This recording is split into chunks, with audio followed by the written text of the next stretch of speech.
So I hope you enjoyed the notebook presentation and running through that model and the problem that it solves. It was an awesome project to put that together. Thanks again for the ESEPS team and Ben Rapkin for really working to put that together. So now what I want to do is take a little bit of time to wrap up what we covered in Opti 202 and give you a little bit of some next steps in your optimization journey. Now let's wrap up Opti 202 by giving a very, very quick rundown of all the cool things that we discussed over the last couple of days. The first thing was that optimization is literally everywhere. Kara and Jen gave an awesome presentation about how optimization is intricate to all these different touch points of our daily lives, and how optimization is it's here, it's here, it's here, it's here, it's here, it's everywhere, and that is a great tool to be able to help communicate the importance of mathematical optimization and why it's important to really give it a go to solve your problem. Asan then went and gave us a lot of useful information about what you can do when your modeling process goes wrong, and it will, and that's okay. Make sure that your numerics are stable, tips on how to handle infeasibility, so on and so forth. So definitely some good things to keep in mind while you're building optimization models. After that, Dan gave us an awesome presentation about Gurobi going nonlinear and the importance of nonlinear optimization, all of the use cases and applications where nonlinear optimization is very, very prevalent. Talked about the different types of nonlinear models, from quadratic optimization to quadratically constrained to general nonlinear and sort of everything in between. And gave some really good tips and tricks, best practices for using for nonlinear optimization, as well as a sneak peek into Gurobi 12's nonlinear API and how to model these complex functions quite easily. I then gave a little bit of a rundown of how to deal with uncertainty in an uncomplicated manner. So things like simulation and scenario optimization, chance constraints, and how you can use them to supplement optimization modeling that you're doing right now. And then also how important it is to be able to effectively communicate optimization, what it does, what the results tell you, and everything. Asan did a great job of in that presentation of giving you a little bit of the tools to help you figure that out and communicate the results properly. And then we saw how great optimization can be for good, and that it can be really good. So again, thanks for ESEPS for allowing us to tell their story there. And what we're going to dive into in a little bit is that generative AI is useful, but it may not be the perfect tool for everything. It can definitely help you learn a little bit of mathematical optimization, streamline the process a bit. So we're going to dive into that relationship in a little bit. So what's next? What do you do next? To be honest, I think now's the time, if you already haven't been diving into our more technical content, now's the time to dive into our webinars, blogs, documentation, knowledge bases, and everything like that. A lot of that content was made for people with experience using mathematical optimization. So I highly recommend checking that stuff out. And it can help you understand, if infeasibility is an issue for you, how to best handle that at a more in-depth level than what we sort of discussed yesterday. Share our learning material with your class. If you're an instructor, your classmates, coworkers, managers, get more people on board with mathematical optimization. And now that you're a much better communicator of it, given Asan's most recent talk on it, that can help you sort of share the material, share the usefulness, and the more people with buy-in on it, the better, and the more projects that you'll be able to work on, and the more research you'll be able to do in the area, or the more people that will be interested in those topics. And if you're someone who's now you feel comfortable with mathematical optimization, or quite comfortable, I implore you to find that use case, find the example, find the problem that you can solve with mathematical optimization. And if you are in academia, remember that Gurobi is free for academics, for research purposes and coursework purposes. If you are in the commercial side, that's fine. Once you have your models sort of ready to go and you're feeling comfortable, reach out for a free evaluation, and you can really see the power of Gurobi in the wild, in the real world. So if you have that use case ready, go for it. If you haven't yet, I suggest you just go out and find it. See where you can use mathematical optimization. That said, saying, hey, check out all these other resources. Expect us back in Opti 301, or maybe it's some other number, I don't know yet. But expect us back, and hopefully you'll tune in again next year as well. So I talked about all of the next steps, resources that I think you should be diving into, but I do want to highlight some of our learning resources again to make sure that that you use them for yourself, but then also can help sort of spread the word of optimization using these. And the first one is my favorite that we have, is the burrito optimization game.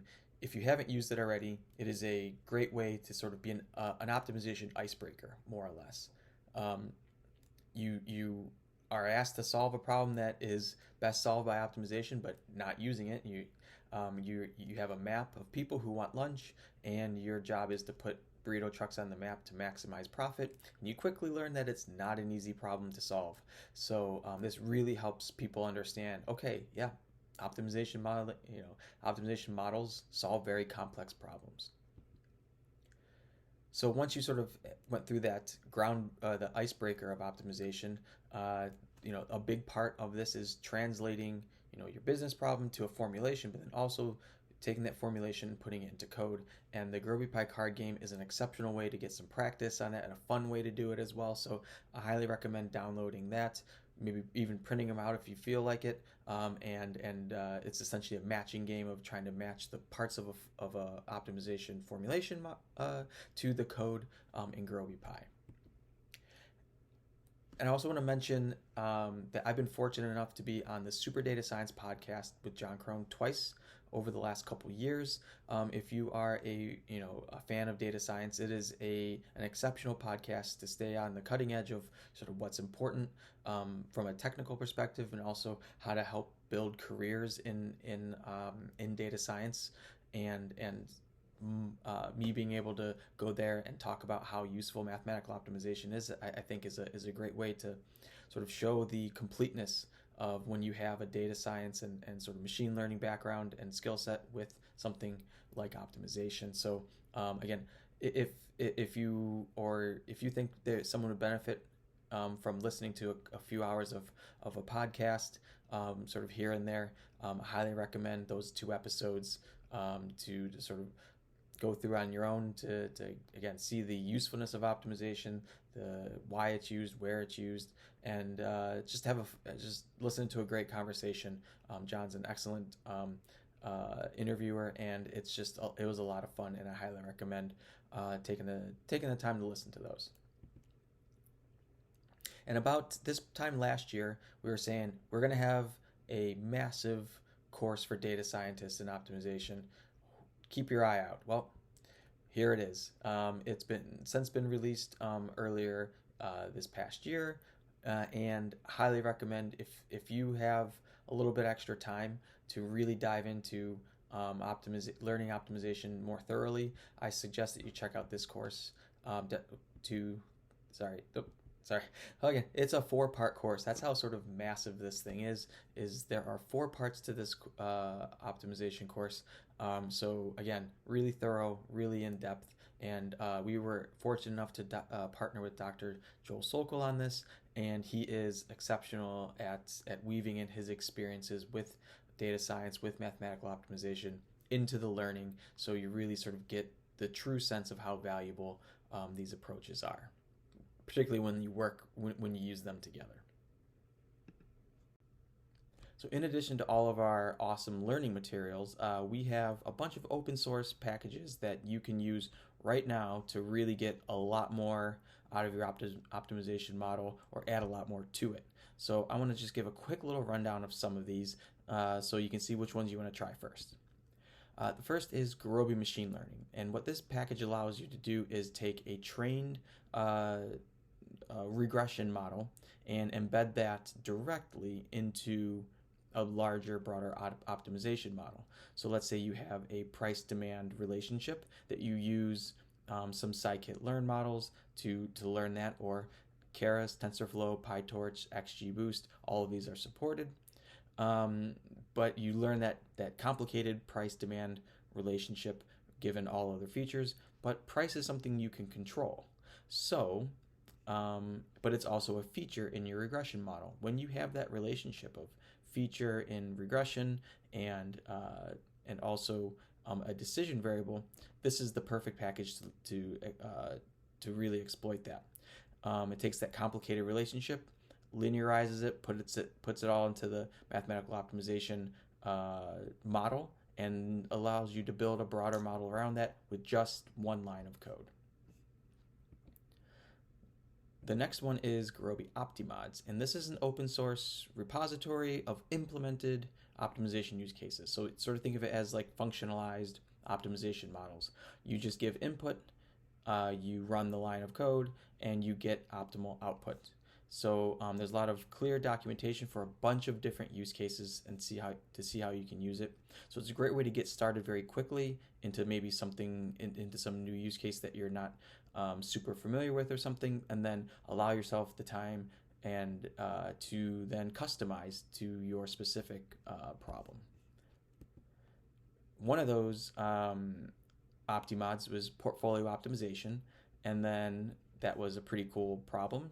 So we decided to work with some experts in the field to expand it to build Gurobi Finance. And what Gurobi Finance is it's a collection of sort of technical documentation and use cases for using Gurobi in the financial services sector. The current focus is portfolio optimization, but we give you plenty of notebook examples so you can see how to use Gurobi to do pretty impressive portfolio optimization. Gurobi Pi Pandas is a convenient and optional wrapper for to connect pandas with Gurobi Pi. So it allows you to easily and efficiently build mathematical optimization models from data stored in data frames and series, and allows you to get that information, get your solutions back in the same objects as well.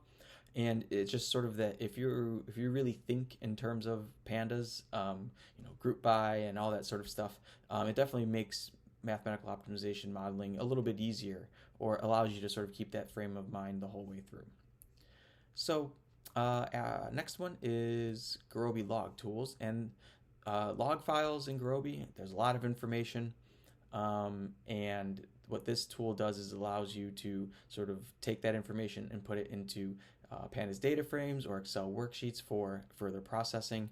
And there's also ways to get interactive visualizations using Plotly. The Gurobi Model Analyzer is something that provides detailed analysis for model solutions and model characteristics. So there's a results analyzer, and there's also a solution checker module that analyzes a given solution as well.